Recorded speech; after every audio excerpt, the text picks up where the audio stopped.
uap. Tujuan percobaan mengamati perbedaan tekanan uap pelarut atau air dan larutan atau air garam. Langsung mulai aja yuk.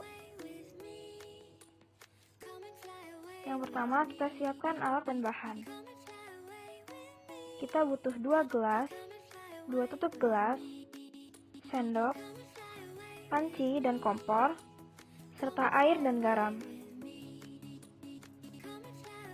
Cara kerja. Pertama, kita masukkan air ke dalam panci dan masak air tersebut sampai mendidih. Di sini aku tuang 200 ml kira-kira untuk 2 gelas. Supaya cepat mendidih, kita tutup pancinya. Sambil menunggu, kita masukkan garam ke dalam gelas yang berwarna biru.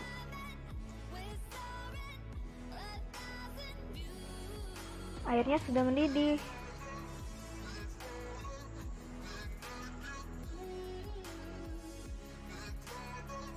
Kita tuang airnya ke dalam kedua gelas dengan volume yang sama.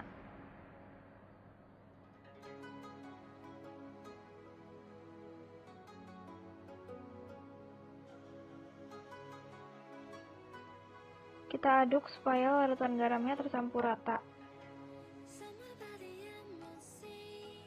Setelah itu, kita tutup 2 gelas menggunakan tutup stainless steel. Setelah didiamkan selama beberapa menit, ini hasilnya. Yang di kiri adalah uap yang dihasilkan oleh larutan garam. Sedangkan yang di kanan adalah uap yang dihasilkan oleh air atau pelarut. Uap yang dihasilkan oleh air lebih banyak daripada yang dilarutan garam. Kira-kira kenapa ya? Kita bahas sama-sama ya. Dalam percobaan ini, kita membandingkan tekanan uap air dan larutan garam. Perbedaan jumlah bintik air pada tutup gelas menunjukkan bahwa tekanan uap air lebih besar dari tekanan uap larutan garam. Larutan garam memang memiliki gaya tarik-menarik antar partikel yang relatif besar, sehingga sukar menguap. Selain itu, kalau kita lihat dari rumus tekanan uap larutan, yaitu P sama dengan X pelarut dikali P0, nilai tekanan uap dipengaruhi oleh nilai fraksi mol dari pelarut. Sedangkan nilai fraksi mol pelarut dipengaruhi oleh jumlah zat terlarut atau garam yang ada pada larutan. Semakin banyak kandungan garam pada air menyebabkan fraksi mol pelarut semakin kecil, sehingga tekanan uap larutan pun juga semakin kecil. Jadi kesimpulannya, tekanan uap larut lebih besar dari tekanan uap larutan.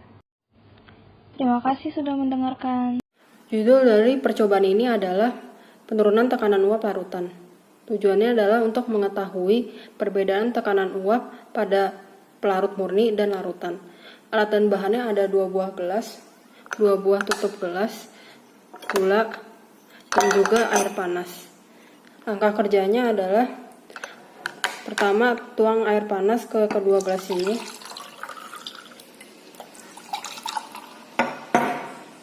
Kemudian masukkan gula ke gelas ini. Setelah itu aduk sampai rata. Setelah itu tutup kedua gelas ini dengan tutup gelas. Kemudian amati tutup gelas ini setelah 10 menit. Pembahasannya.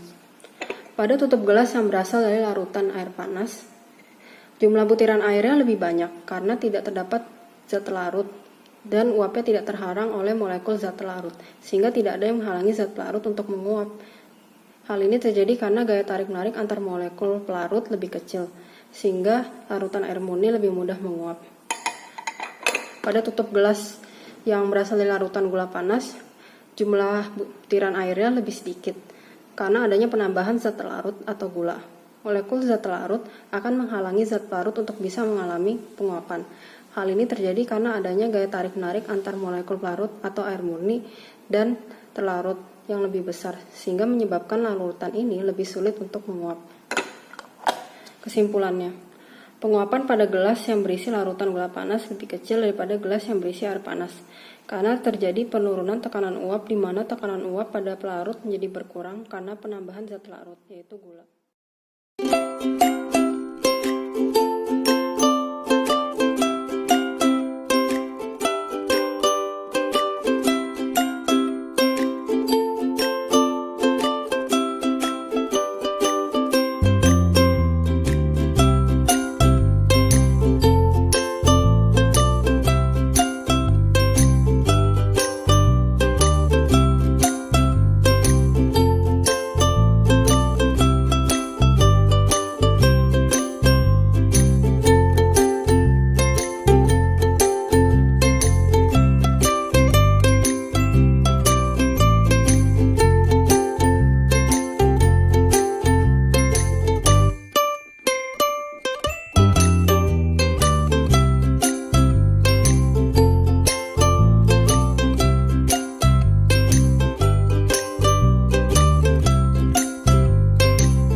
Halo teman-teman, kali ini saya akan melakukan percobaan tekanan osmosis pada kentang yang membutuhkan bahan yaitu sirup, kentang, dan air putih.